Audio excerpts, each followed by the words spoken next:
Indigenous Rights Radio, because knowledge is power.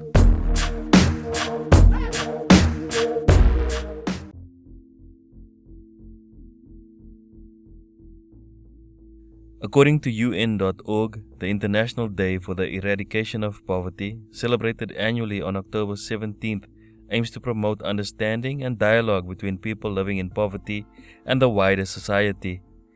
This year's theme draws on first-hand testimonials showing that those trapped in extreme poverty often work long, grueling hours in dangerous, unregulated conditions but still cannot earn enough income to adequately support themselves and their families.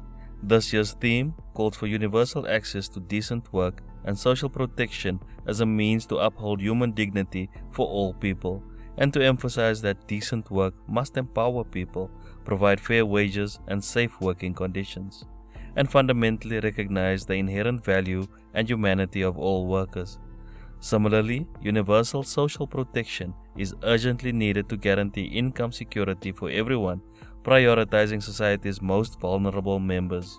The theme is also a call to political leaders and policymakers to use human dignity as the guiding compass in all decision-making processes to ensure the advancement of fundamental human rights and social justice over the pursuit of corporate profits.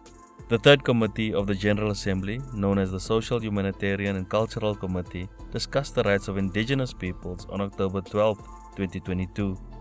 They recognize that although efforts are being made to support and acknowledge the history of Indigenous peoples, they continue to be disproportionately affected by poverty and climate change. Indigenous peoples' rights are being violated and their lands are not being protected, which is affecting effective conservation. There is a fear that new green investments may not recognize their land tenure and knowledge. The main cause of biodiversity decline, such as industrialization, overconsumption, and climate change, needs to be addressed. Now let us focus our attention on how Indigenous peoples are impacted by poverty. We'll start in Canada. The Borgen Project, a non-profit organization that works on addressing poverty and hunger issues, published the following on their website. Quote, Indigenous poverty in Canada is a generational problem that has lowered living standards and created wide gaps in financial security and literacy. Indigenous populations still experience disproportionately high rates of poverty despite multiple initiatives and legislation designed to reduce such gaps. In the Canadian Constitution, 3 distinct groups of Indigenous peoples are officially recognized: First Nations, Inuit, and Métis. The poorest Canadians are those of Indigenous descent. In Canada, 1 in 4 Indigenous peoples and 4 in 10 Indigenous children face poverty. End quote. Some of the reasons for the high levels of poverty, specifically among the Indigenous peoples of Canada, cited by the article published by the Borgen Project, include intergenerational trauma within Indigenous communities, the remoteness of Indigenous communities, systemic discrimination, and institutional racism, and also educational barriers. Moving to South America, an article by Reuters written in 2020 stated that Indigenous populations in Argentina, in some cases, get sick and even pass away from malnutrition. In an area of Argentina called Salta, some kids became sick and they don't have enough food or clean water. In January 2020, the deaths of 8 kids were reported. Argentina, once a wealthy country, has been struggling with economic crises in recent decades.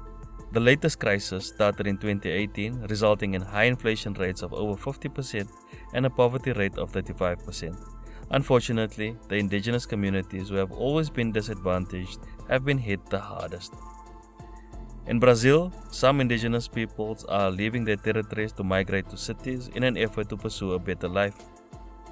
Anthropologist Elmero Elvis Wadik estimates that approximately half of the 6,200 Indigenous peoples residing in the Javari Valley have relocated to urban centers.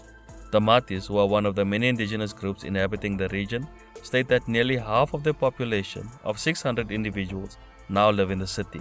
Benin Matis, who leads the Matis Indigenous Association and takes his people's name as his surname, says those numbers are likely to increase. As a result of drug exposure and the loss of his people's language, Benin Matis is concerned about the future of his people. Edson Krenak, Cultural Survival's lead on Brazil, tells us more. My name is Edson Krenak. I'm from Brazil, Clan Vanuiri, and you know Brazil is known by its Amazon rainforest, beautiful rivers and lush environment. But long ago, those beautiful lands stopped being home for almost half of indigenous population. Traditional food scarcity, river contamination, mining, industrial agriculture, deforestation, and especially the advance of cities forced us to migrate to urban areas. In Brazil, there are more than 300,000 indigenous people live in the city, where very often they have to hide their identity, silence their culture, forget their languages. We face on a daily basis strong prejudice and discrimination, wherever we are, in schools, workplaces, or new neighborhoods. A problem that makes poverty worse and very often we struggle with is the difficult access to financial services or resources that could enable us to increase our incomes, to visit our traditional lands, to build our assets, to reduce our vulnerability to violence, disease, and malnutrition. Defeating poverty for indigenous peoples in Brazil is to move from everyday survival to be able to plan the future, to be able to defend our rights, to have a better nutrition, to improve our living conditions, our education. In Tanzania, the Indigenous Maasai peoples have been facing displacement for a long time. The most recent incident of land loss involves large numbers of Maasai peoples being forced to leave their ancestral homes to make way for a game reserve. The adverse effects of losing land will be felt for a long time. UN.org goes on to mention, quote, in a world characterized by an unprecedented level of economic development, technological means, and financial resources, that millions of persons are living in extreme poverty is a moral outrage. Poverty is not solely an economic issue, but rather a multidimensional phenomenon that encompasses a lack of both income and the basic capabilities to live in dignity. Persons living in poverty experience many interrelated and mutually reinforcing deprivations that prevent them from realizing their rights and perpetuate their poverty, including dangerous working conditions, unsafe housing, lack of nutritious food, unequal access to justice, lack of political power, and limited access to healthcare.